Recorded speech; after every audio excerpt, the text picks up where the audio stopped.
Bueno, creo que no hay necesidad de hacer una presentación adicional. Todos le conocemos y le queremos. A Seferino Saín ha estado con nosotros, ha compartido reuniones muy interesantes, todas ellas eh, no solamente con, digamos, muy e interesante información, sino que además con el carisma que tiene para llevar adelante las reuniones, que nos han hecho sentir nutridos y felices.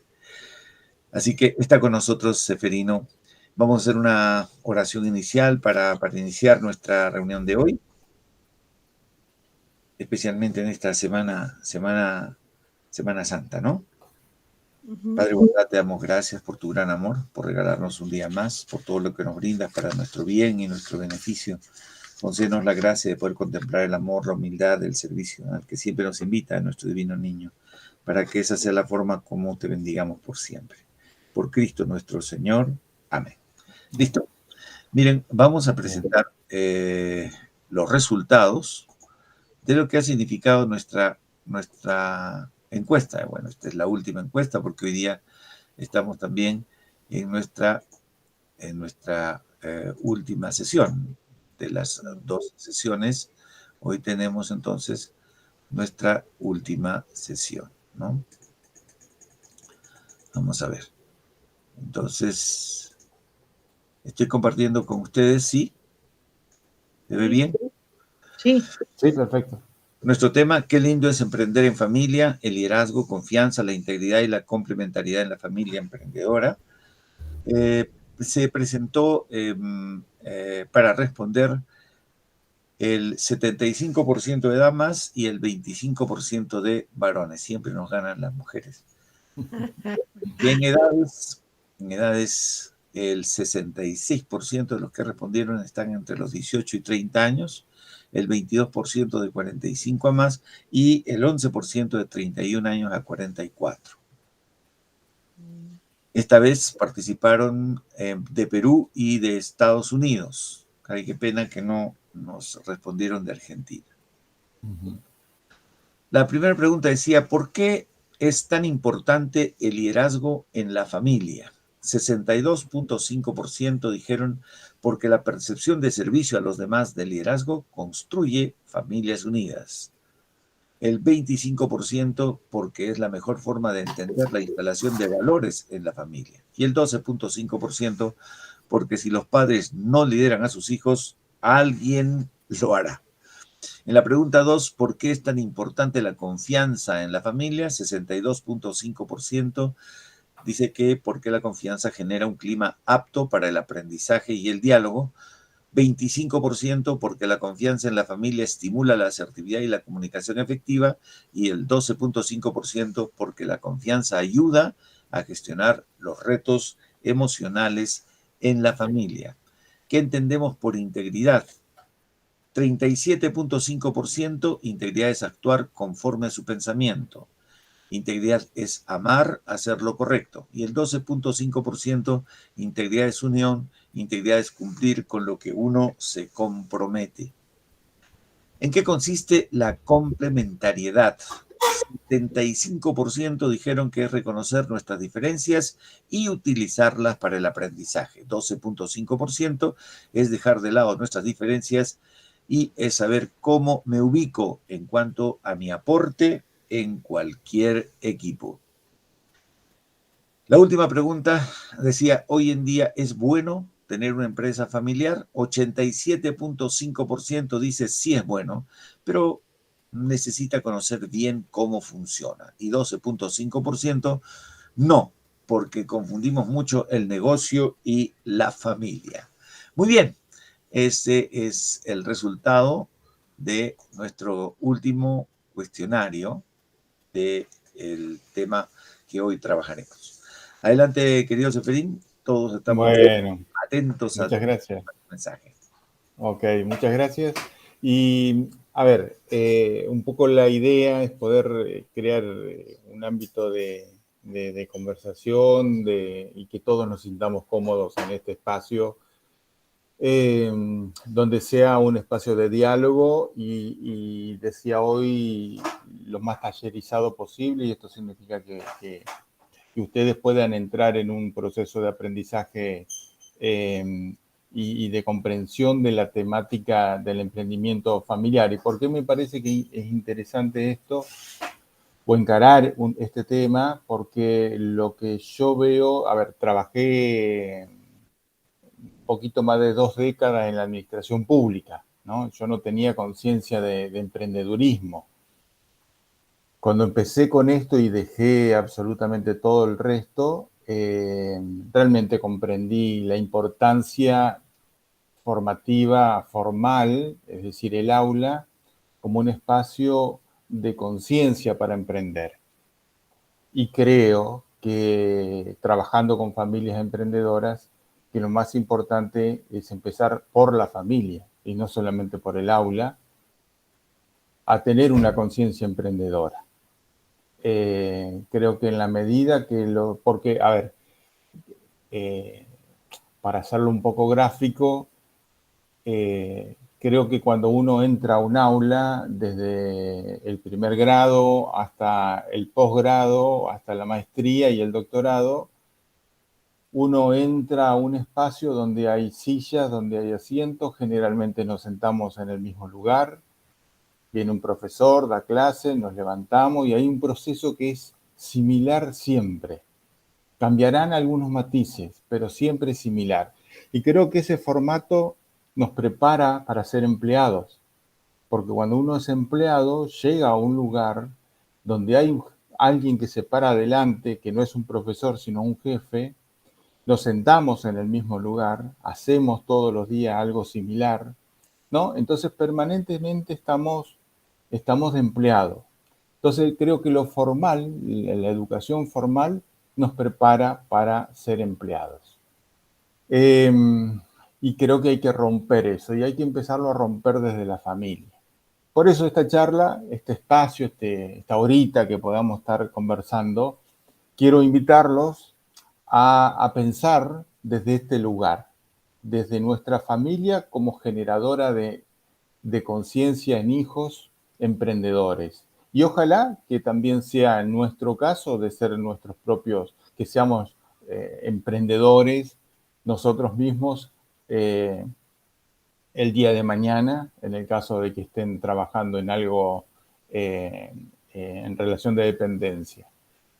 Eh, para hacerlo rápido y por chat, quizás Tito pueda comentarnos quiénes tienen su propio emprendimiento o trabajan en relación de dependencia. Iván, Richard, Cristian, Rosario, Ana María, Elsa. Escriban por chat ahí quién yo estoy en relación de dependencia o yo. Decime, Tito. En el chat pueden escribir, como dice, Exacto. Yo trabajo como dependiente o exactamente. Yo tengo empresa. Exacto, ¿no? exactamente. Por favor, y si Bien. no pueden manejar el chat, pueden abrir el micrófono y decir. Exacto, y pedir. Buenísimo, mejor todavía. Bueno, hagamos eso, a ver quién escribe.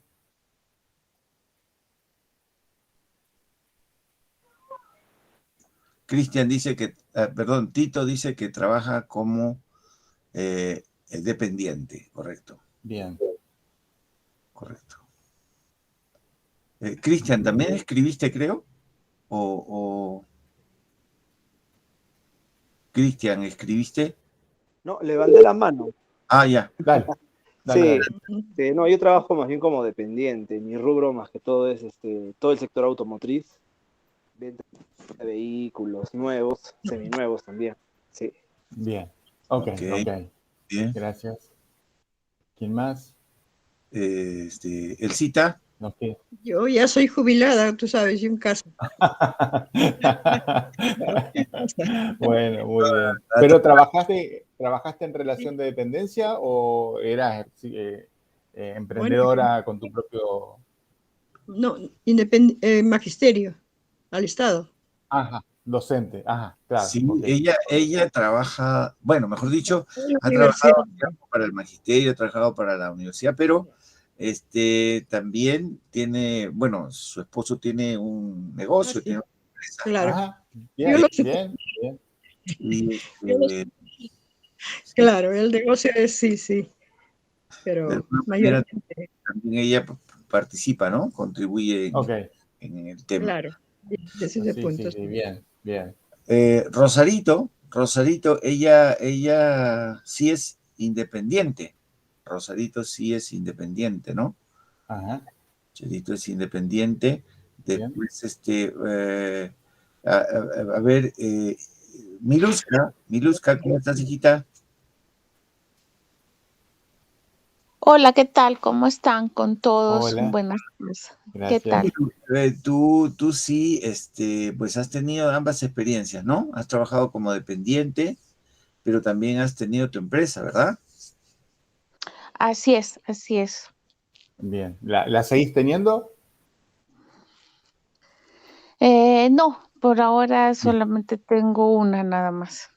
Perfecto. La relación de dependencia, digamos. Ujú.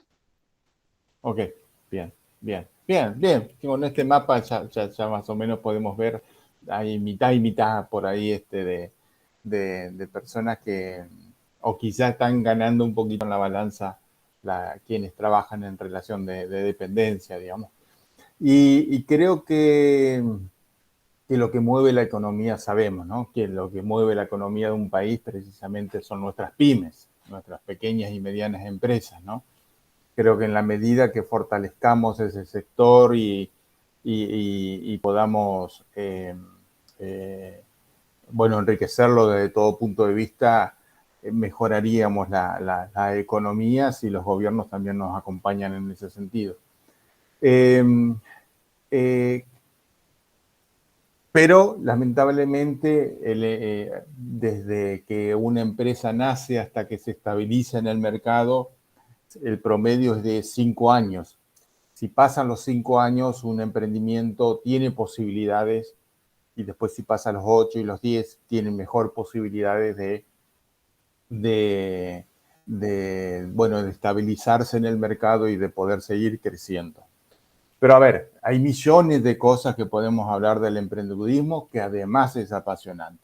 Pero lo que vamos a hablar un poquito ahora y nos vamos a detener es en el jardín de infante de todo esto y en el emprendedurismo familiar concretamente, ¿no? Porque si bien, a ver, un emprendimiento es familiar cuando la familia es dueña de la empresa, pero la familia no siempre nace dueña de la empresa.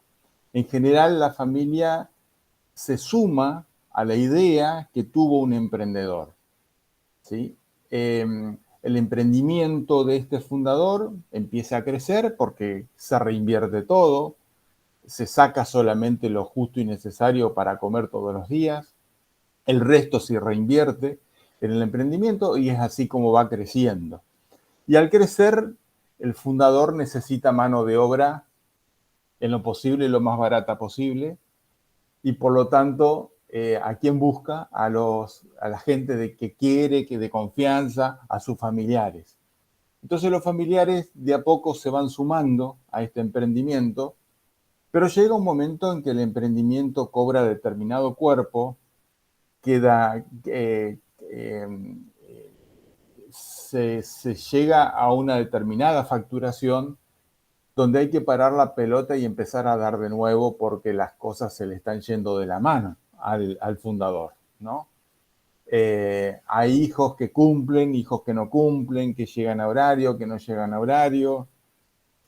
Bueno, la nena se está por casar y quiere que el esposo o el novio actual se incorpore al negocio porque quedó sin laburo o sin trabajo o lo han echado de varios lugares y no tiene lugar y entonces le pide al papá ingresar y todas estas cuestiones empiezan a aparecer.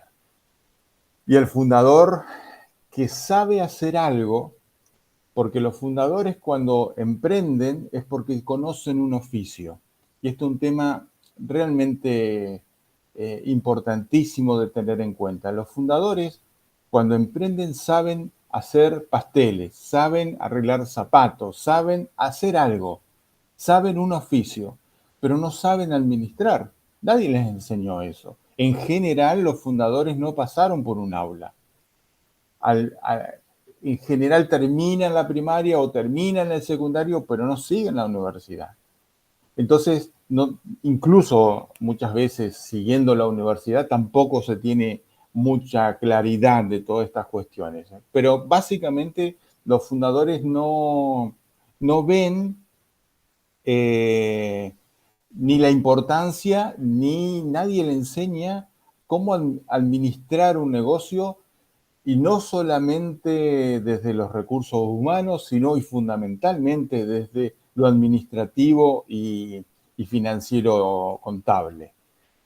Son temas clave que, llegado un momento de crecimiento de la empresa, el fundador tiene que dejar su oficio que tanto ama, donde él se siente totalmente identificado con lo que hace, tiene que dejar eso y empezar a aprender algo que no le gusta mucho, que son números, que son reuniones con personas, que es contratar, que es echar.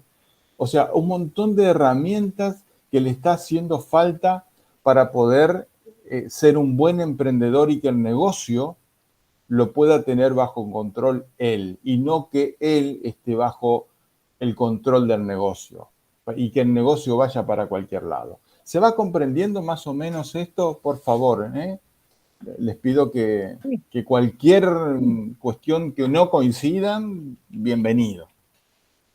Entonces, el emprendimiento familiar es un emprendimiento donde la familia llega a ser dueña el día de mañana, o está en vista de que la familia sea la dueña. Quizás hoy no lo sea, pero el fundador dice: yo quiero que mis hijos y mi esposa el día de mañana formen parte de una sociedad legalmente establecida, con papeles, ¿no? Hoy no lo hacemos porque estamos en esta vorágine de crecer, pero pasado mañana lo vamos a tener que hacer a esto. Eso es una empresa familiar, y fundamentalmente porque el fundador está pensando en los hijos. Ahora, si el fundador piensa: bueno, yo quiero tener esto, la hago crecer y en 5 años la vendo. Perfecto, eso no es una empresa familiar, aunque toda la familia esté trabajando adentro y aunque toda la familia esté en los papeles. Porque para ser una empresa familiar tiene que ser la familia dueña de la empresa, pero tiene que haber una intención de que pase a la siguiente generación. De lo contrario, no es familiar. De lo contrario, es un negocio que la estamos haciendo crecer. Es como el cerdito para fin de año, le damos de comer durante todo el año para comernos nosotros el cerdito después de fin de año. Acá más o menos lo mismo. Hacemos crecer el negocio durante 5 años, lo estabilizamos, lo formalizamos y lo matamos en un momento determinado para usar ese capital en otras cuestiones, que muchas veces en empresas multinacionales ocurre esto. La empresa ha crecido de manera multinacional, se vende y entra un flujo financiero enorme, que la familia ahí se convierte en una familia inversora, porque esa familia empieza a invertir en otros negocios, no crea otra empresa operativa, pero sí empieza a invertir. Eso es un modelo de familia que se llama familia inversora, ¿no? Bueno, entonces, volviendo. La empresa familiar es una empresa donde la familia es dueña o va a ser dueña, y donde haya una intención de que pase a la siguiente generación. Entonces, ya teniendo esto, podemos entender que hay 3 ámbitos en la empresa familiar. Tenemos el ámbito de la familia, papá, los hijos, etcétera, que pueden ser 2 primos, que pueden ser 9 primos y 2 hermanos, que pueden ser 2 tíos, lo que sea, y 4 sobrinos, lo que sea, ¿no? La cantidad de familiares que sean y la relación familiar que sea, no importa, es familia. Tenemos el ámbito familiar, tenemos el ámbito de los dueños, porque muchas veces no son los mismos, la familia y los dueños. Acá puede haber 3 hijos en el ámbito de la familia, el papá y la mamá. Pero en la sociedad están los 3 hijos y solamente el papá. La mamá dice, yo quiero ser mamá. Yo no quiero ser parte de la sociedad. Perfecto. Esa persona, esa señora, no va a estar en el ámbito de la sociedad, sí en el ámbito de la familia. Ahora, hay otro órgano de gobierno, que estos espacios son órganos de gobierno, ya voy a explicar rápidamente qué son los órganos de gobierno. Ese órgano de gobierno es la gerencia, porque tenemos la familia, tenemos la sociedad y ahora tenemos la gerencia, que es el espacio donde nos reunimos para dirigir la empresa en el día a día, en el trabajo cotidiano.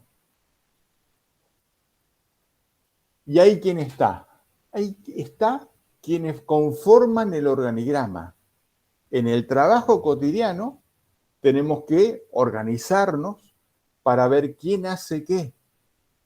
Quién hace las finanzas, quién hace la logística, quién hace la producción, quién hace la venta, quién hace la compra, lo que sea, ¿no? Cómo se organice la empresa. ¿Y ahí tiene que estar la familia solamente? No, al contrario. Ojalá que en ese organigrama haya personas que no son de la familia. Porque a la familia, que va a formar parte de ese organigrama, le va a servir muchísimo para entender que si la familia es Sánchez, va a estar Pedrito Martínez en estas reuniones del día a día, porque él es el encargado de compras, y a Martínez no le importa si los Sánchez van a comprar un terreno, si van a invertir en departamentos, si van a hacer entrar el hijo de uno de los Sánchez. A Martínez no le interesa todo eso. A Martínez le interesa si se compra, si se vende, cuánta plata hay, cuál es el presupuesto. Eso es lo que le interesa, lo operativo del negocio. ¿Se va comprendiendo hasta acá? Ujú. Bien, entonces, en la medida que el emprendimiento va creciendo, desde el primer día, ojalá que estos 3 ámbitos estén claros, que alguien le diga al fundador, escúchame, en la medida desde hoy que vas a empezar con este emprendimiento hasta cuando te mueras, dentro de 100 años, estos ámbitos van a ir creciendo también. Porque tu familia va a crecer, porque tu hijo se va a crecer de edad, se va a casar, va a tener hijos, te va a aparecer los nietos. La propiedad tiene que crecer. Tenés que tener más vehículos, tenés que expandirte en terreno, tenés que crear sucursales, tenés que agrandar. O sea, la propiedad va a crecer y la parte operativa también va a crecer. Vas a tener más empleados, más complejidad, quizás otra línea de producto, lo que sea, también va a crecer. En la medida que él pueda tener esta foto de los 3 ámbitos y esta película de crecimiento de los 3 ámbitos, él va a poder manejar estratégicamente pensando en lo que se me viene. ¿Qué es lo que se me viene? Y el día de mañana sentarse con su familia a discutir qué es lo que se nos viene. Ya no es lo que se me viene a mí. Me importa muchísimo que hayan quedado claros estos 3 ámbitos. Entonces, si decíamos que la empresa familiar es familiar porque la familia es dueña o va a ser dueña, lo más importante para enseñarle a un hijo no es trabajar en el emprendimiento, no es que ni siquiera conozca el oficio. Lo más importante es que sepa ser dueño responsable, sepa manejar la plata, la guita, la sepa manejar, la sepa controlar, sepa gastar, sepa comprar desde los 5 años. Y si es antes, mejor todavía. Pero que vaya aprendiendo a controlar sus caramelos, a comprar sus caramelos, a comprar barato y a vender caro. Todo lo que sea que le aporte a manejar la plata, lo va a hacer dueño responsable de esa persona. ¿Sí? Y por otro lado, lo estás preparando para que sea un buen dueño, esa criatura va adquiriendo un afecto por el negocio. Porque seguramente el nene, la criatura, quiere ir a ver dónde trabaja el papá, dónde trabaja la mamá. ¿Qué hace la mamá tanto tiempo ahí en ese lugar? Ir a ver. Hay que llevarlo a ver. Hay que sentarlo al lado, explicarle, mira, esto es lo que hace mamá.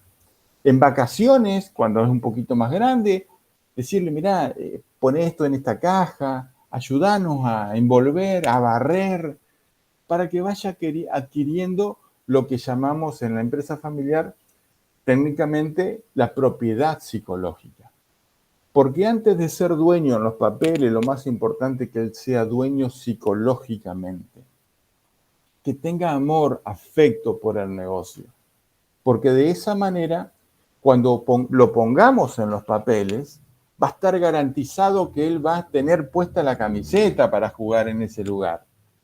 Es muy distinto cuando el chico jamás pisó la empresa, nunca se habló de la empresa, nunca le enseñamos a ser dueño responsable ni siquiera, y un día a los 21 años, 25 años, 30 años, el chico o el muchacho no consigue trabajo y dice, quiero trabajar en la empresa de papá. Le pide el trabajo a papá y él empieza a ver la empresa de papá como un cajero automático. No lo ve como un legado del fundador que le van a dejar a él. Ni siquiera le importa, porque no tiene afecto, no tiene propiedad psicológica. ¿Se va comprendiendo hasta acá? ¿Lo comparten? Esa es la pregunta. Sí, sí, claro. Sí, está claro. Bien. Está claro. Sí, sí. Bien. ¿Conocen casos que hayan ocurrido esas cosas? Yo sí conozco, querido Severino. Bueno, en lo que has dicho, conozco dos casos que podrían de repente graficar la primera y la segunda parte, ¿no? Te comento, era un joven que cuando yo trabajaba en radio desde muy, muy muchacho, andaba muy pegado a mí, siempre quería estar conmigo. Y él estaba estudiando en la universidad, pero hacía poco caso de sus estudios en la universidad, estaba más pendiente de estar conmigo en la radio. Y recuerdo mucho que terminó la universidad y él seguía en la radio, o sea, seguía haciendo lo que yo dije, que vamos a hacer grabaciones, que vamos a hacer publicidad, lo que sea. Y entonces de pronto me dice, ¿sabes que mi papá quiere que vayas un día a casa, quiere conocerte? Bueno, dije encantado, nos invitó a almorzar, pero el papá estaba muy preocupado. Entonces decía, yo no sé qué es lo que quiere este muchacho, porque mire usted, ha terminado la carrera, pero no ejerce. Yo le he ofrecido, tengo conexiones para darle trabajo en un banco, no quiere. Le he dicho si quiere hacer empresa, qué empresa quiere, tampoco quiere. No sé qué es lo que quiere, pero está con usted todo el día. Usted tiene una gran influencia sobre él. Entonces, yo conversé con él después de eso. Le digo, ¿qué es lo que te gustaría? Me dice, quiero ser como tú, yo quiero ser un locutor. Le gusta bien, pues yo te enseño locución, pero ¿te vas a dedicar a eso? Sí, sí. Y yo había visto que él vendía muy bien, o sea, que acompañaba muy bien la venta. Le digo, mira, yo creo que tú podrías hacer una empresa de publicidad y te iría muy bien. Y recuerdo que hasta lloró cuando le dije eso. Me dijo, tú quieres separarte de mí, quieres, no es eso, que estoy tratando de pensar como piensa tu padre, ver algo que tú puedas manejar, que pueda, ¿no? Creo que un poco disgustado por este diálogo, a las semanas se separó, se fue a trabajar en diferentes empresas, trabajó, sé que no le fue muy bien, y de pronto cuando se iba a casar, me vino a buscar nuevamente para decirme, mi padre me ha dicho que tiene un capital y si a mí me gusta tanto la radio, me puede dar para que me ponga yo una radio. Dije, bueno, ¿cuánto capital tiene tu papá? Me dijo el monto y le dije, el monto es muy pequeño porque solo el transmisor cuesta $250,000, entonces, y eso es lo que hay que invertir. Pero ¿y ahora qué hago? Mira, le dije, pon una empresa de publicidad, insisto en lo mismo, te podría ir muy bien. No, no me gusta, Entonces le dije, mira, para que veas cuánto confío en ti, yo voy a hacer la empresa de publicidad, pero tú la vas a manejar. Y yo puse la empresa de publicidad, se llamaba Emprocer, y a él le enseñé cómo manejar la empresa. De modo que lo guié unos 3 meses y luego lo dejé solito. Él trabajó 2 años y medio en la empresa, le fue muy bien, y luego me dijo, sí, Tito, tienes razón, yo quiero mi empresa de publicidad. Él ha tenido una de las empresas publicitarias más importantes de la ciudad, se llamó Rubio y Asociados. ¿Cuál ha sido el problema? El problema es que todo lo quería hacer él solo. O sea, en una empresa de publicidad necesitas congregar talentos. Claro, al comienzo los contratas, pero conforme vas creciendo, tienes que contratar talentos para que trabajen contigo. Gente de arte gráfica, gente de arte visual, en fin, necesitas talentos, pero necesitas escogerlos bien.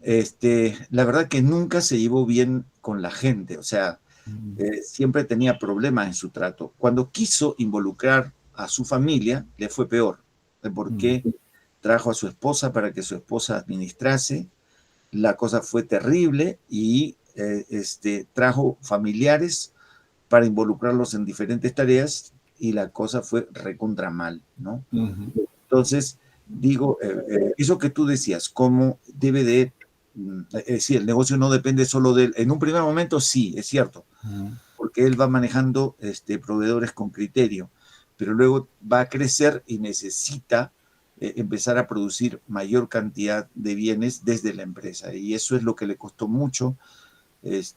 Bueno, él ha fallecido ya, pero le costó tanto que finalmente, después de haber hecho una empresa grande, te digo, una empresa que tenía $50,000 en sus cuentas de banco, casi sin mover. O sea, movía por encima de $50,000, pero $50,000 era lo que tenía en sus 3 cuentas de banco como casi,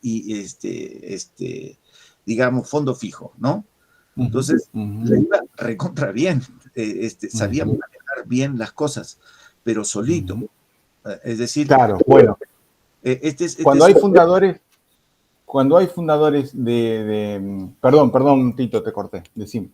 Sí, entonces digo, a mí me parece que él tenía el problema de ser todólogo, o en todo caso la poca confianza, o lo que tú dijiste al comienzo, no aprendió a administrar personas, ¿no?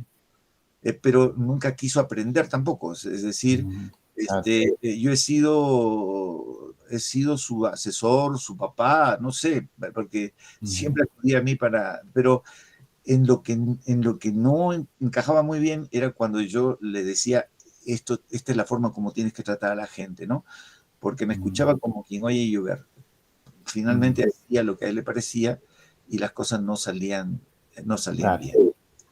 Entonces digo, ahí tienes un ejemplo de alguien que no manejaba bien. Y luego pues está una gran empresa de la que he tenido la suerte de trabajar también, que es Cola Real, ¿no? O ISM, Industrias San Miguel. Es una empresa que produce gaseosas, que empezó produciendo cerveza y luego gaseosas, y que fue enormemente grande, muy grande, ¿no? Tiene empresas en diferentes partes del mundo. Y aquí sucedió algo muy especial. El fundador, con su esposa y su hija mayor, han sido los pilares, ¿correcto? Realmente muy inteligentes, han trabajado con otras personas, pero han tenido talento para buscar a las otras personas. El problema es que cuando han sido muy, muy, muy grandes, el problema de la idea de la familia les ha generado pérdidas, ¿no?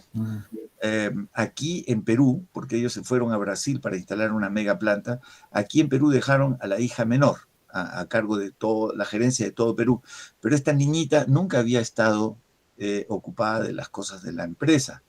Era la engreída, la que siempre estaba, todo se le daba a ella, ¿no? Era pues a quien todo el mundo le daba calor, cariño, amor, pero sabía poco de gerenciar. Y dijeron, vamos a dejarla a la pequeñita a cargo de todo Perú y ella va a aprender. Pero empezó a hacer locuras, ¿no? Empezó a traer a sus profesores de la universidad para darles cargos de importancia en la empresa, les daba sueldos altísimos y a diferencia de gente que estaba trabajando años, se sentía mal esas personas, renunciaban. Generó un caos enorme, enorme, muy grande, diríamos por su... no sé si tú mencionaste algo muy importante que era el sentido de valor de la propiedad psicológica, no sé si será eso, pero causó graves pérdidas en el Perú, ¿no?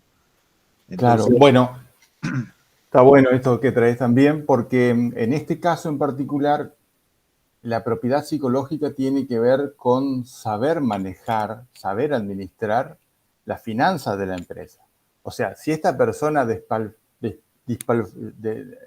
derrochó todas las finanzas que tenía la empresa, o no las supo administrar al menos, o sea, no tuvo una propiedad, nadie le enseñó a manejar un estado de resultado, un flujo de caja, un balance, nadie le enseñó eso, seguramente. Porque si le hubiera enseñado, por lo menos tendría que haberse dado cuenta y alguien, su papá, como presidente de la sociedad, tendría que sentarse con ella y decir, che, acá estamos fallando en esta cuestión de estos números, ¿verdad? Pero al no tener números o al no saber leer números, indudablemente esto ocurre, ¿no? Por un lado. Por otro lado, creo que tiene que ver con una de las trampas que ya les voy a comentar cuáles son las 5 trampas de la empresa familiar. Y con respecto al caso anterior, creo que los fundadores, cuando se creen saberlo todo, corren este riesgo. Porque lo que saben los fundadores, y por eso crece, porque el producto o el servicio es de calidad y se sabe hacer y compite mano a mano con la competencia, pero quieren hacerlo todo porque cree que nadie lo puede hacer como él. Nadie lo puede hacer tan bueno, tan bien como él. Y en un principio, en general, los fundadores se contratan a personas que saben menos que él, porque él no tiene tiempo para discutir. Él tiene tiempo para hacer ese producto o ese servicio. Entonces, si hay alguien que sabe más que él, le va a decir, don Pepe, esta cuestión se tiene que hacer así, no se hace así. Entonces, don Pepe no quiere escuchar eso. Don Pepe quiere hacer. Entonces, contrata gente que sabe menos que él. Para que una empresa crezca, y cuando vemos las empresas que crecen, son empresas que está conformada por empleados, por gerentes especialmente, que saben mucho más que don Pepe. El tema es que don Pepe tiene que darse cuenta que él no sabe todo, que necesita rodearse de gente que sabe más que él y que en esa misma medida la empresa va a crecer de una manera extraordinaria, porque va a crecer por sobre... Lo que él no puede hacer, don Pepe, es perder el control de esas cosas. Y él tiene que aprender a controlar los resultados que se logran. Poner indicadores, llevar la empresa hacia donde él quiere ir. Que los otros hagan lo que tengan que hacer, para eso se les paga. Y que seguramente el de finanzas sabe mucho más que don Pepe. Que el de compras sabe mucho más que don Pepe. Todos deben saber mucho más que don Pepe. Lo que no pueden saber los demás es a manejar la empresa como lo hace don Pepe. Entonces, es una capacitación que en un momento determinado los fundadores tienen que decir, bueno, pero esto no lo sé hacer. ¿Cómo se hace? cómo se hace un estado de resultado, cómo se hace un flujo de caja, cómo se hace una reunión de encargados de áreas. Todas estas cuestiones pensándolas, son básicas, pero no se han pensado al momento de echar a andar la empresa. Porque al momento de echar a andar la empresa, los fundadores miran la máquina. Compramos la máquina en Italia y nos salió tantos millones de pesos y sienten que ahora sí tienen la palanca para mover el mundo. Lo que le tiene que importar al fundador no es la máquina que compraron, sino los números que va a dejar esa máquina. Eso es lo que le tiene que importar al fundador, ¿no?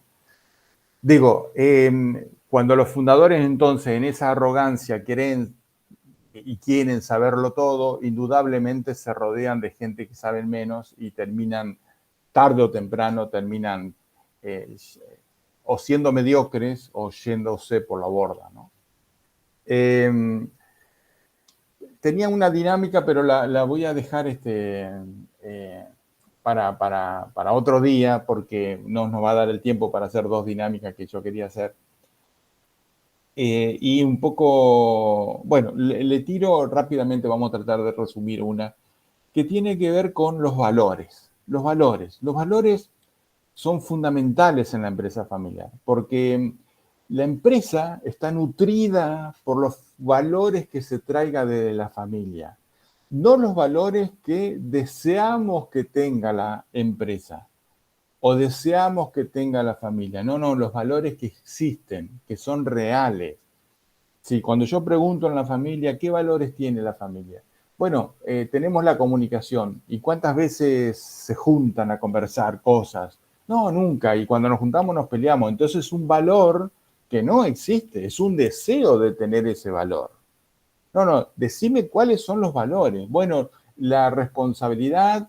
¿Por qué la responsabilidad? Dame un ejemplo concreto de la responsabilidad. Porque llegamos puntualmente todos los días a trabajar todos. Perfecto, es un buen punto, un buen indicador de responsabilidad.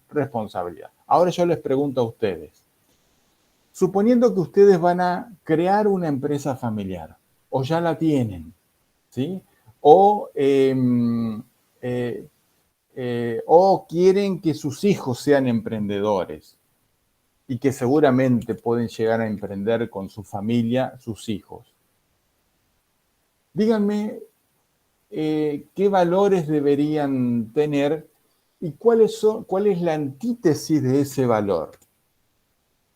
Todos los valores tienen un disvalor, digamos, que lo compensa, ¿no? O que, digamos, que lo tira para abajo. Por ejemplo, yo les tiro un valor que es trabajar con los seres queridos. ¿Quién me puede decir que eso no es un valor y que no es un valor deseable? Trabajar con los seres queridos, con las personas que amás. Ir al lugar de trabajo con las personas que amás. No debe haber cosa más linda que eso. Pero lo contrario, y que ocurre, es el nepotismo. Es colocar en los lugares claves a mis hijos, a mis seres queridos. Solamente ¿saben por qué? Porque son mis hijos. ¿Saben o no saben? No importa. Son mis hijos y son de mi absoluta confianza. Entonces, trabajar con los seres queridos tiene por contra un disvalor que es el nepotismo. La confianza. Bueno, la confianza es un valor enorme. Nunca debe faltar, pero nunca es suficiente. ¿Qué es lo contrario en la empresa familiar? A la confianza. Que no se tenga indicadores, que no se sepa controlar el negocio, porque confío en los demás, en mis seres queridos, ¿sí?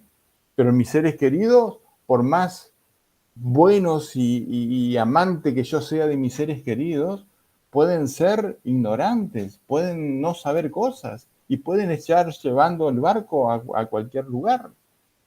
Entonces, ¿la confianza es importante? Sí, pero no es suficiente. Demostrame la confianza con números en la empresa, ¿no? Bueno, ¿qué otros valores se le ocurren? Disculpa, Ceferino. Sí, Tito.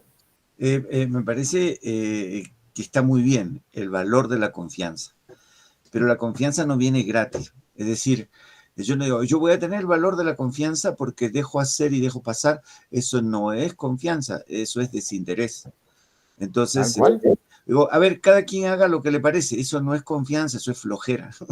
Bien, exactamente. Bueno, ahora yo les pido que me den un valor, así como este, y lo contrario a lo que sería ese valor. Yo te doy un valor Dale. que me parece que es nuclear y es la integridad. Bien. Yo defino la integridad como amar hacer lo correcto. Es decir, las personas pueden comportarse bien, hacer correctamente las cosas, ser puntuales, lo que sea, de repente porque les están mirando, tal vez porque si no les castigan, tal vez porque si no van a tener algún problema, pero esa respuesta condicionada es una respuesta que minimiza la moralidad, ¿no es cierto? O el valor de la integridad. Entonces la integridad se cumple cuando la persona ama hacer lo correcto. O sea, cuando hace lo correcto es lo que desea porque le hace sentir bien a sí mismo. Si ese es un valor que se ha instalado, no solo en la empresa familiar, sino en la vida de la familia, Claro. entonces vamos a tener nosotros definitivamente personas que conducirán sus decisiones hacia, o mejor dicho, que todo su aporte siempre caminará en las mejores decisiones. Bien, y en el otro extremo, ¿qué sería la no integridad de la empresa?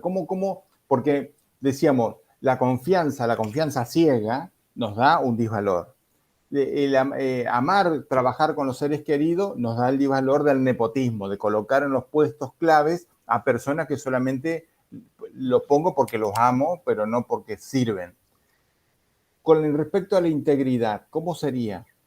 Que el perder la percepción de actuar correctamente. Es decir, actúo por lo que me parece bien en determinado momento. Si nadie me mira, puedo robar, pues, ¿no? Si pasa tal cosa, puedo hacer esto, puedo hacer lo otro. Es falta de integridad. ¿Por qué? Porque perdí percepción de lo que es correcto. Bien, bien, bien. ¿Quién En más? eso Excelente. quisiera opinar. Realmente en la empresa de mi esposo tenemos una realidad muy buena que justo acaban de tomar el tema. Es el valor de la integridad cuando un familiar, y en este caso un hijo, yo tengo dos hijas, damas realmente, que nunca me gustó que fueran a la empresa porque eras de mecánico, ¿no? O sea, de automotriz. Bueno, estaba equivocada en mi momento, porque yo soy de la etapa anterior, pero mis hijas siempre han ido de adolescentes, así como indica Seferino, a ver dónde trabajábamos el papá y yo también, que a veces le ayudaba porque yo también trabajaba en la universidad, pero me daba tiempo de estar en el negocio. Y les ha servido mucho porque ellas son profesionales, pero ahora que lo necesita mi esposo, una de ellas ha entrado a trabajar en la tienda, en el negocio, y se ve su presencia. Es una integridad buena porque la empresa está mejorando en todos sus aspectos. Ya lleva 3 años y ha hecho muchas cosas buenas, cambios. Y mi otra hija ha emprendido también, pero ya su negocio propio, en otro rubro, en el mismo sistema, porque según ella, el negocio da más, ¿no? Le proporciona mejor que ir a trabajar en lo que ella es profesional. Lo bueno es que las dos han seguido administración. Entonces, una es admisión de empresas, la otra admisión de hotelería, pero les ha servido y les sirve, ¿no? Es una realidad práctica. Pero Bueno. justo, sí, yo también conozco casos que han dejado en manos de los hijos, pero se fue, por decir la tienda, el negocio fue mal, ¿no? Desapareció el negocio. Pero en el caso de cuando hay valor y hay integridad, hay rendimiento, se ve, Sí. ¿no? Se ve en números, se ve lo que tú decías, Seferino, se ve, ¿cómo se dice? Eh, realidades, ¿no? Sí, sí, resultados, seguro, seguro, seguro. A ver, son dos mundos no solamente diferentes, que son opuestos. La familia es totalmente opuesto a la empresa, porque yo siempre digo, hay un tema que es la justicia, que podemos analizar en la familia, como darle a cada uno de los hijos lo que le corresponde por ser hijos nada más. Es decir, o sea, el mismo plato de comida a todos los hermanos. ¿Por qué uno que trajo 8 de la escuela va a comer mejor que el otro que traiga 10? No, no, el plato de comida es para todos. No tiene nada que ver si trajo un 8 o un 10, porque lo amás a todos. El mismo par de zapatillas, la misma posibilidad de estudio, porque son tus hijos. La justicia en la familia es la igualdad. Todos tienen que ser iguales. Así es. No es así en la empresa. En la empresa, la justicia y la meritocracia, cada uno debe recibir lo que merece, aunque sean tus hijos, aunque sean tus nietos. Y esto es un tema que cognitivamente lo entendemos, pero desde el corazón nos parte, al fundador lo parte. ¿Cómo hace para darle? A ver, supongamos que un hijo que trabaja, 2 hijos trabajan en la empresa. Uno de los hijos tiene 6 hijos. O sea, el fundador tiene 6 nietos del lado de ese hijo. El otro hijo no está casado. ¿A quién creen ustedes que el padre le va a pagar más? Porque el hijo que es soltero se capacitó, sabe mucho más que el otro, trabaja más horas que el otro. Pero ¿a quién cree que el fundador le va a dar más sueldo? ¿Al soltero o al que tiene 6 hijos? Al que Y tiene seguramente le va al que tiene al más. que tiene 6. Sí, pues la forma de ayudar. Tal cual. Este es el tema que los fundadores tienen que corregir en la empresa, porque en la empresa, la justicia tiene que ser meritocrática. Cada uno debe recibir lo que merece, porque de lo contrario a los empleados que no son de la familia, hay que darle más al que tenga más hijos, al que tenga más antigüedad porque tiene más antigüedad, pero no al que sabe más, al que trabaja más. ¿Se entiende? Este es el tema tan difícil de corregir, ¿no? En las empresas familiares. ¿Por qué? Porque si no fuera familiar la empresa, 2 más 2 es 4 para todo el mundo. Todos entendemos lo que le corresponde a cada uno. Pero en la empresa familiar los afectos nos traicionan. Y esto es lo que tenemos y el fundador fundamentalmente, ¿cómo hacen las empresas familiares que han podido crecer de manera exponencial, de manera prolija? Walmart es una empresa familiar, Ford es una empresa familiar, Toyota es una empresa familiar, la mayoría de las automotrices son empresas familiares. ¿Cómo han crecido? Y han crecido de esta manera, profesionalizando las empresas, a pesar de los afectos. Entonces,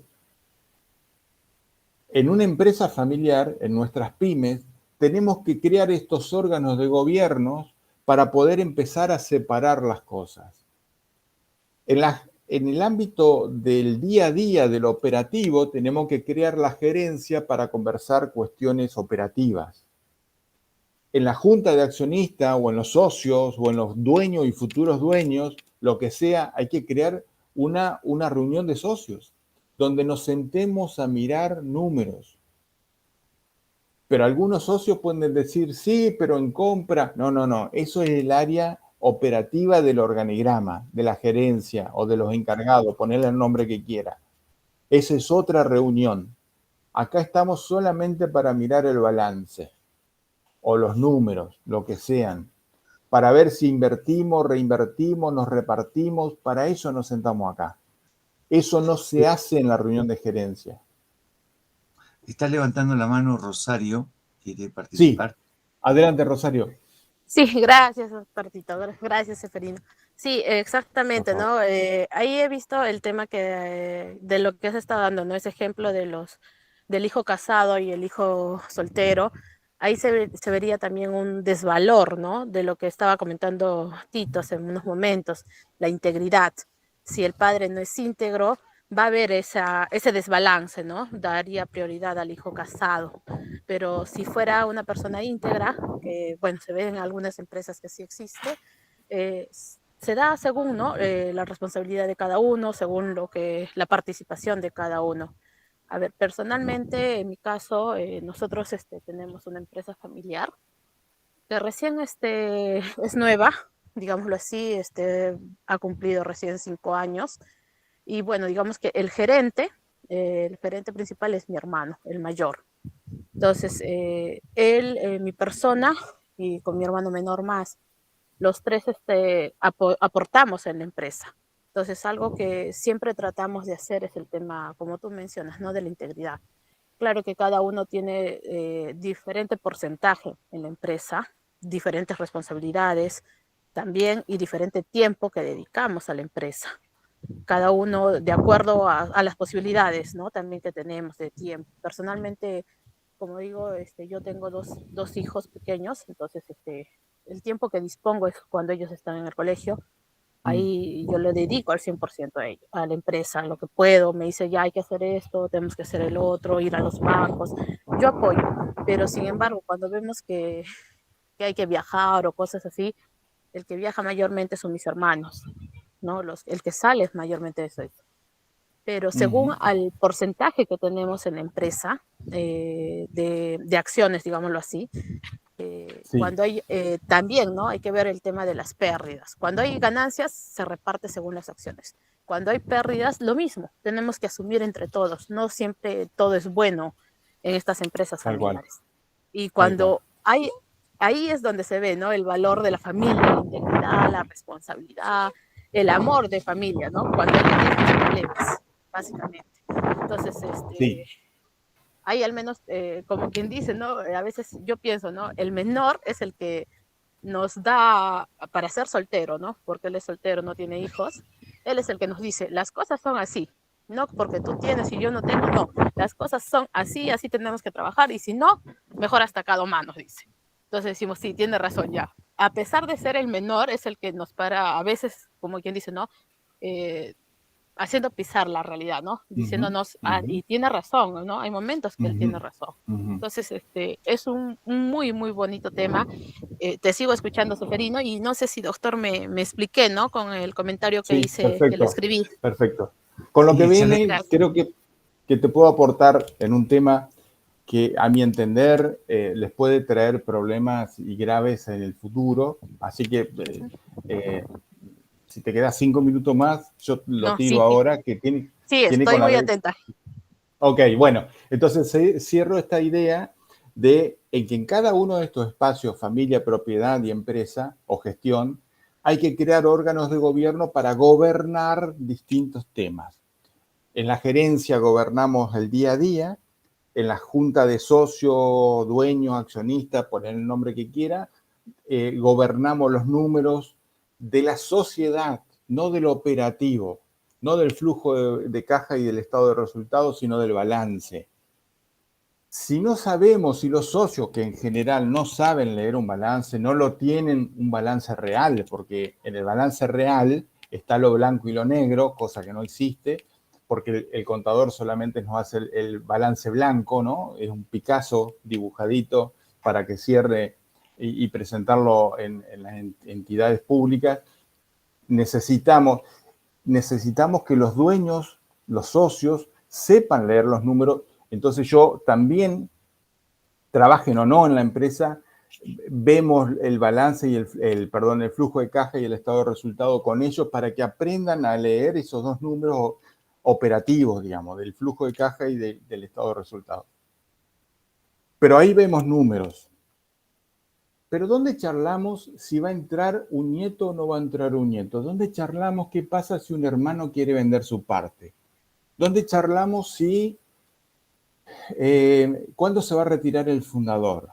¿Quién va a continuar con el fundador, en el sillón del fundador? ¿Dónde charlamos esos temas? Que no tienen que ver con lo operativo, con el día a día, ni tiene que ver con los números. Entonces, en la empresa familiar se crea otro espacio que se llama Consejo de Familia. En ese Consejo de Familia se sientan los familiares que son socios, pero no para charlar números, como en la junta de accionistas o en la junta de socios, sino en el Consejo de Familia para establecer lo que se llama un protocolo familiar, que son temas que van a salir o ya están saliendo o pueden ocurrir, porque esto es como prevenir lo obvio que va a ocurrir, y que, bueno, puede haber enfermedades y los familiares quieren sacar plata de la caja de la empresa para irse a Cuba a hacer la operación al fundador porque se nos muere. Pero si sacamos esa plata para irnos a Cuba, la desbalanceamos y la fundimos. Entonces, ¿qué hacemos? Bueno, ahí hay que conversarlo antes de la enfermedad. Yo siempre digo, si no tienen dinero para pagar una consultoría de empresa familiar, yo trabajo más de 70 preguntas en ese protocolo familiar, pero si no se puede por cualquier razón, por tiempo, por lo que sea, hacer un protocolo familiar con alguien externo que los ayude a pensar estas cosas, más profesionalizado, por llamarlo de alguna manera, bueno, siéntense ustedes como familia, es decir, bueno, en este momento o dentro de acá a 5 años, ¿qué nos puede ocurrir que nos traiga problemas? Bueno, mira, fulano se está por casar. Bueno, ¿qué pasa si la esposa de fulano quiere entrar a la empresa? Bueno, el fundador ya está en avanzada edad y tiene 2 bypass. Bueno, ¿qué pasa si se muere el fundador? ¿No? Escriban qué va a ocurrir, no con lujo de detalles, sino con criterios, qué va a ocurrir si ocurre lo que ustedes creen que puede llegar a ocurrir. Por supuesto que son todas cosas malas. La ayuda de un profesional es tirar el muerto sobre la mesa y decir, gente, este es el problema. A ver, ¿cómo lo resolvemos? Temas tabúes, cosas que por ahí la familia no quiere, no le da el corazón para plantear esos temas. Entonces los mete bajo la alfombra, pero hay que plantearlos. Y hay que escribirlos. Y una vez que redactamos una respuesta en común, todos firmamos eso. Para que cuando ocurra, digamos, mirá, esto fue lo que pactamos. Y yo recomiendo una vez al año sacar ese papel de donde esté y decir, sentémonos de nuevo y leamos todos los acuerdos que hicimos para recordar lo que nosotros nos prometimos unos a otros si ocurre. Porque si al papelito lo sacás dentro de 10 años, nadie le va a dar bolilla al papelito que hiciste hace 10 años atrás, ¿no? Entonces, es muy importante. Para eso es el Consejo de Familia, entre muchas otras cosas, pero básicamente es para eso. Entonces necesitamos crear estos 3 espacios. Este Consejo de Familia, donde está la familia dueña de la empresa, para conversar temas tabúes y ponernos de acuerdo para que cuando lleguen esos problemas sepamos cómo actuar. La junta de socios, de dueños, de lo que sea, como él quiera llamarle, para ver números, y la gerencia o encargado o junta de encargado, lo que sea, para charlar las cuestiones operativas. Ahora bien, acá hay un tema clave que está dentro de las 5 trampas.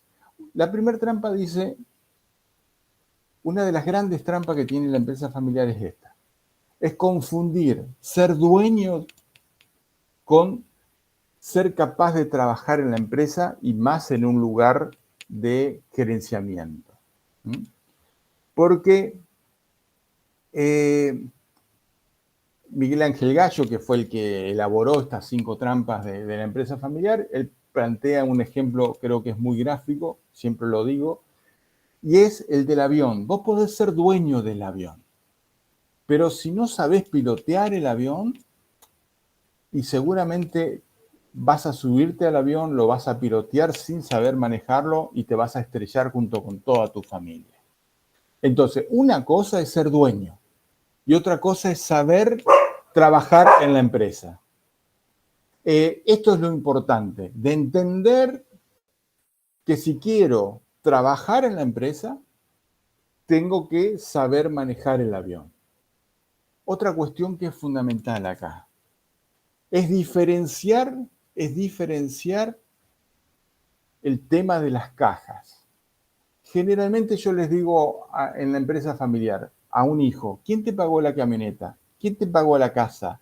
¿Quién te pagó el viaje de tu hija a Disney para los 15? Y no sabes decirme si le pagaron ellos de su bolsillo, si le pagaron ellos de la caja de la empresa o del bolsillo del abuelo. Hay una sola caja para todo. El fundador siempre tuvo una sola caja para todo.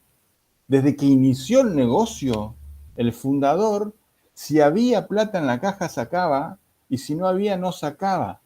Entonces, vos les decís, ¿cuál es tu sueldo? Para poder hacer un estado de resultado. Porque donde están los sueldos de los empleados, también tienen que estar los sueldos de los familiares que trabajan en la empresa porque son empleados de la empresa. Entonces, en la medida que esto no esté claro, se crean todas estas confusiones que no solamente arman un lío terrible y de conflictos graves entre la familia, sino en la misma empresa, por no tener los números claros. Entonces, si trabajás en la empresa, tenés que cobrar un sueldo. Si sos director de la empresa, tenés que cobrar honorarios. Y si sos accionista de la empresa, tenés que cobrar dividendos. Este es el tema.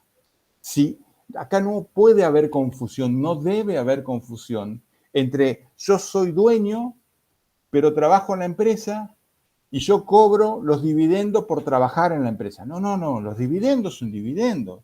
Si hay para repartir, repartimos. Y si tenemos que reinvertir todo, reinvertimos y nos quedamos sin cobrar nada. Pero son dividendos. Pero si trabajo 8 horas en la empresa, o 4, o 2, cada 2 días, lo que sea, tengo que cobrar un determinado sueldo por ese tiempo, por esa actividad, etc. En la medida que esto esté clarificado, van a estar clarificadas las relaciones. Porque la otra trampa es confundir las relaciones en la empresa familiar. Yo le digo a un hijo a la tarde, ¿quién te retó hoy a la mañana? ¿Tu papá o el gerente general? Y me dice, mi papá. No. En la empresa es tu papá, es el gerente general. En tu casa es tu papá.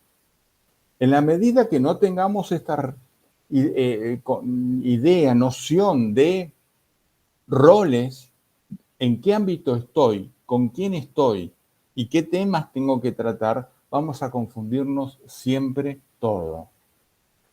Otra trampa es confundir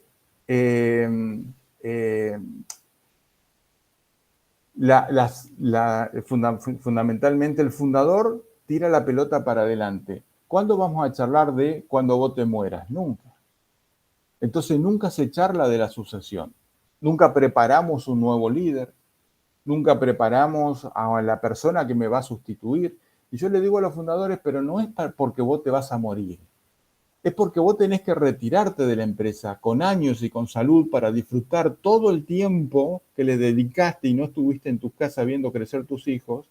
Por eso tenés que retirarte con salud y con tiempo. Pero para eso necesitamos organizarnos porque tenés que irte también con un retiro, con una plata mensual que te permita seguir manteniendo el nivel de vida que tenés hasta ahora. Porque no pueden vivir de la jubilación que le va a dar el Estado como monotributista, como responsable inscripto, como lo que sea. No. Tiene que vivir con una jubilación digna que se la tiene que pagar la misma empresa. Pero para eso tenemos que organizarnos con los números. Y quien venga también debe sentirse cómodo y tiene que estar instalado frente a los clientes, proveedores, empleados, como el nuevo gerente general. No porque es hijo de, sino porque es un buen gerente general. Y lo peor de todo es cuando el fundador dice, no, a mí nada de esto me va a ocurrir. De esto no me va a pasar nunca nada. Es con los fundadores con los que no se puede ya conversar estas cosas, y seguramente le está pasando una o todas de estas cosas. Bueno, para no... a ver, podemos seguir millones de cosas, no hablen de ninguna dinámica, no hay tiempo lamentablemente, pero perdonen que iba a ser un poquito en marco teórico nomás y me entusiasmé demasiado con esto. Pero bueno, básicamente quiero saber si quedaron algunas cosas claras, si hay preguntas. Tito. Bueno, yo quisiera, querido Seferino, agradezco mucho la explicación tan bonita que nos has dado de cómo manejar una empresa familiar y los cuidados que hay que tener en separar muy bien cómo llevas la familia y cómo llevas la empresa familiar para que no se confundan roles y para que se entienda que es muy diferente manejar una empresa en la que tenemos miembros constituidos que son miembros de la familia, a cómo manejamos la familia. Sin embargo, yo creo que también es valioso entender que sea cual fuera el negocio que nosotros vayamos a emprender, la familia como institución, la familia o como gestión de la familia, tenemos también responsabilidades frente a la vida. Y ciertamente, cuando hemos estructurado una familia sólida, una familia fuerte, una familia con bases estructurales, la empresa familiar que abracemos va a ser una empresa familiar a la que vamos a tener que darle los canales y los cuidados que bien has mencionado en estos tres grandes grupos que hay que diferenciar, pero lo vamos a hacer sin mucho sacrificio, diríamos.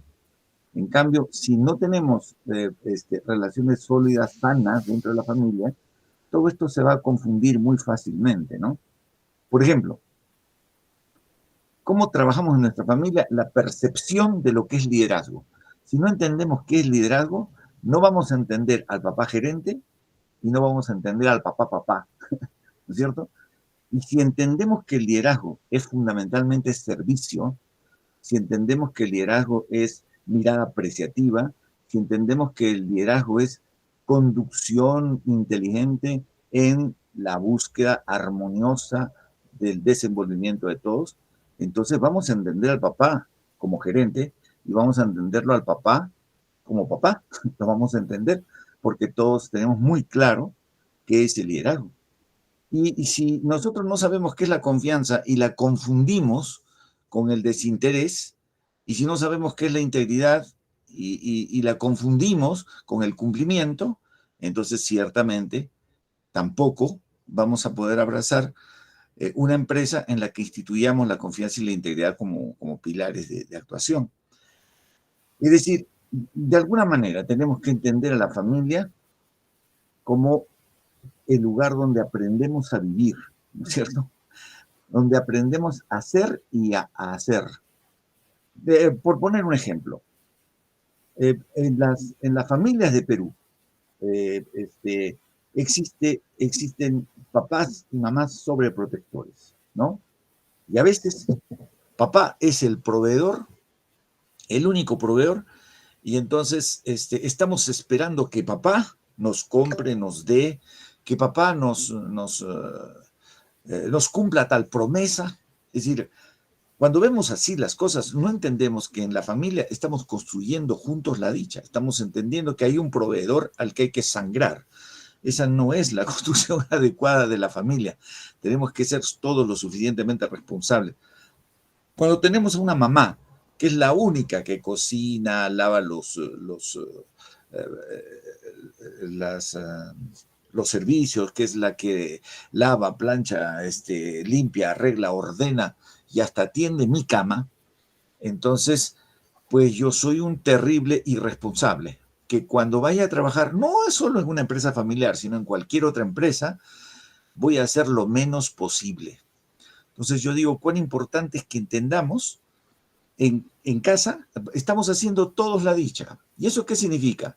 Primero los papás dando el ejemplo y luego todos todo lo que hagamos en casa lo hacemos gozosamente. Es decir, qué lindo es hacer las cosas en la casa, debe ser una frase que tenemos que instituir en la familia, ¿no? O sea, papá está lavando los servicios, pero no porque papá está lavando los servicios está con una cara de mono y no quiere conversar con nadie y responde de mala gana. Papá está enojado porque le tocaron lavar los servicios. No pues. O mamá salió a barrer y resulta que empieza a insultar a todos porque no son ordenados, porque dejan las cosas tiradas. Si encontramos a mamá con tanta bronca haciendo lo que tiene que hacer y a papá tan molesto por lo que tiene que hacer, entonces lo que estamos recibiendo todos es un mensaje. Qué feo es estar en la casa. Y lo que tendríamos que entender es qué lindo es estar en la casa, porque sea que sea lo que tuviéramos que hacer, desde limpiar una vitrina hasta limpiar los baños, lo hacemos gozosamente, lo hacemos cantando y lo hacemos feliz.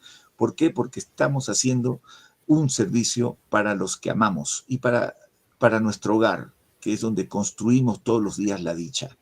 Es decir, entendamos que la familia es el lugar donde aprendemos a ser, pero también es el lugar donde aprendemos a hacer. Si estamos bien sólidos en esos dos conceptos, cualquier empresa familiar que constituyamos, si es que la constituimos, aprenderá los caminos adecuados para desarrollarse correctamente. Si no lo tenemos... Bien, yo le agregaría, Tito, una de las dinámicas era, que se las dejo de tarea, crear con su familia, la actual, la que consideran que es su familia, si están viviendo bajo el techo con el padre, bueno, esa es su familia, y si están viviendo con su propia familia, su esposa y sus hijos, esa es su familia, con la que ustedes consideren familia. Y los que están viviendo solo, lo hacen solo, no hay problema. Pero poder crear un lema entre todos, poder crear un lema que sintetice qué es lo que son, ¿no? ¿Qué es lo que son? Familia unida, siempre venceremos, amamos nuestras relaciones y las cultivamos, qué sé yo, lo que sea. Un lema que construido por todos, ¿no? Y puedan poner ese lema en un escudo y que ese escudo tenga entre 3 y 5 dibujos que representen los valores que ustedes digan, estos son los valores que nos identifican. Que si bien hay millones de familias Martínez, esta familia Martínez se caracteriza por estos 5 dibujos que son estos valores, este y este, ¿no? Entonces, de esa manera, al crear ese escudo, lo pueden pintar, lo pueden hacer más grande, lo pueden colocar en un lugar visible. Al verlo y recordar y leer la frase, incluso antes de almorzar o de cenar, en la oración si lo hacen, o si no hacen oración, solamente entre todos recuerdan el lema, para que permanentemente nos recordemos quiénes somos, ¿no? Eso es de hecho, es un ejercicio que se hace y es muy útil porque nos permite recordarnos quiénes somos y muchas veces también la familia a partir de ahí hace una visión. Si la visión, si la familia tiene una empresa, como familia empresaria, no como empresa familiar. Cuando hablamos de empresa familiar, hablamos de una empresa, de una familia operativa, de una familia que trabaja en la empresa. Cuando hablamos de familia empresaria, estamos hablando de una familia que trabaje o no, controla una empresa más allá de que esté trabajando en la empresa. Entonces, cuando la familia tiene una empresa, puede tener una visión. Hay familias que tienen una empresa grande y que tienen una fundación, y esa familia empresaria no solamente tiene ese escudo con ese lema que les recuerda quiénes son como familia empresaria, sino que también tienen una visión. ¿Qué queremos de acá a 5 años como familia dueña de una empresa? Digo, hay muchísimas opciones, pero digo, lo interesante es sentarse en una mesa y elaborar todas estas cosas y ponerla en práctica, ¿no? Ponerla en práctica y que estos valores, lo más lindo cuando yo trabajo el tema de los valores en la familia es que como es algo cotidiano, como es algo que uno ya lo tiene impregnado, que vive con esas cosas, no se da cuenta que las tiene. No se da cuenta cuánto nos amamos, cuánto nos respetamos, cuánto nos valoramos, cuánto confiamos uno en otro, ¿no? Hasta que nos sentamos en una mesa y hacemos una dinámica que nos permita ser consciente de esas cosas, ¿no? A partir de ahí ese valor es un valor, ¿no? Lo ponemos sobre la mesa y ojalá que las generaciones que vienen y nosotros sepamos cultivar ese valor hasta las generaciones que vienen y le pasemos la posta, porque de esa manera le estamos pasando no solamente la propiedad a la generación que viene, sino que le estamos pasando un legado junto con sus valores. Muchísimas gracias, querido Seferino, muy amable. Gracias también a todos por su presencia. Aquí les presento las tareas para esta semana. Les ruego que por favor, especialmente Seferino, tenga la bondad de revisar con nosotros los valores que estamos mostrando y si hay alguna observación, querido Seferino, con todo gusto hacemos la corrección debida. ¿Cómo no? Adelante. Entonces, estos serían los valores para esta semana, nuestra última semana. Tareas de la sesión número 12. En casa, estimulamos en nuestros hijos decisiones responsables de manejo económico, por ejemplo. Si no lo hacemos, ¿cómo lo podríamos hacer? Organicémonos en casa para que podamos estimular en nuestros hijos decisiones responsables. Hemos trabajado en casa con cada integrante un fuerte sentido del valor de la propiedad psicológica en nuestra familia. ¿Cómo trabajamos en nuestra familia la percepción adecuada del liderazgo desde el servicio a los demás? ¿Cómo consolidamos la construcción de la confianza e integridad en familia? ¿Cómo les ayudamos a todos a entender que la familia construye y cuida su dicha todos los días? Y finalmente, hagámonos la tarea de crear con nuestra familia un lema con sus valores y escudo que estimule e identifique y consolide nuestra identidad y fortaleza. Esas son las tareas. Ok, qué bueno. Entonces estas son las tareas que voy a alcanzarles a ustedes por correo electrónico. Si alguien tiene alguna duda o necesita apoyo para alguna de ellas, para eso estamos con todo gusto para poder apoyarles.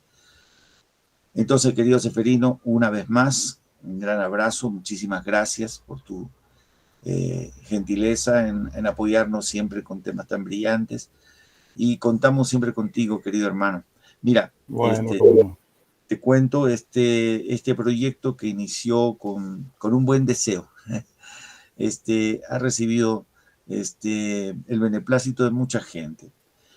Quiero contarte que hace poco, el 23 de marzo, estuve en la capital de Perú, en la ciudad de Lima, en el Hotel Los Delfines, en un evento. Y curiosamente, ha habido varias personas que se han enterado de esto porque lo ponemos en YouTube y sale. Y me han comentado. Y lo lindo fue que una de las expositoras, de repente la conoces, que es Laura Berríos. Ajá. Ella es presidenta de la Asociación Mundial de la Familia. Entonces, pues me dijo, Tito, eso no puede quedar así. Déjame, por favor, programar y quisiera invitar a los que han trabajado contigo en este evento para que a nombre de la Asociación Mundial de la Familia hagamos una réplica de 12 temas, ¿no? De repente replanteados, ¿no?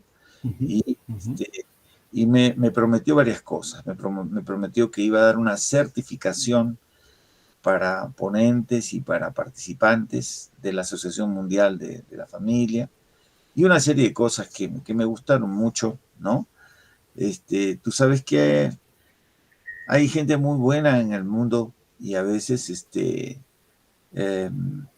no somos lo suficientemente claros y conscientes en que así es. Yo creo que la mayoría de las personas son gente muy buena y no la vemos, sencillamente no la vemos, pero de pronto empiezan a aparecer y a mostrarnos su cariño y su bondad.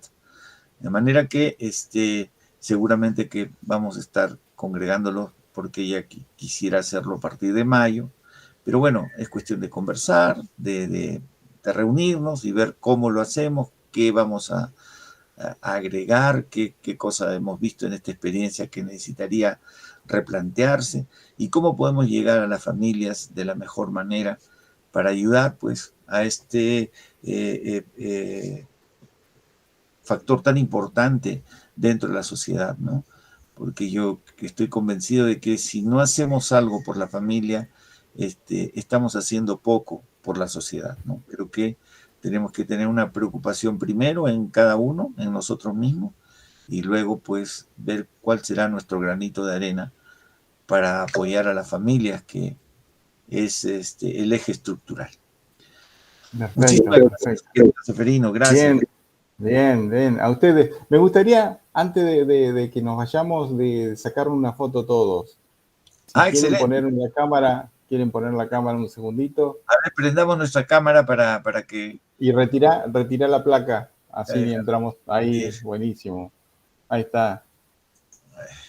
¿Qué tal? Ahora sí nos vemos. Prendan todos su cámara.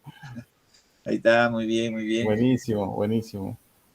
Bueno. Charito, ahí está, Charito, muy bien. Perfecto, bueno. Salimos. Miluska, Ana María, Teresa, Carlita, Maritza, Richard. Prendan su cámara. Milu, prende tu cámara. No importa que estés con ropa de dormir, prende nomás tu cámara. Bueno, ¿salimos? Bueno, whisky. Ok, whisky. Muchas gracias, buen descanso y felices Pascuas. Igual manera. Muchas gracias, igual. Gracias, Seferino. Gracias, doctor. A usted y a disposición. Tito tiene mi WhatsApp, así que me escriben con mucho gusto. Excelente, gracias, Seferino. Gracias, doctor, por todo. Estaremos en contacto. Gracias también con todos. Hasta luego. Gracias. Gracias. Ay, qué... no.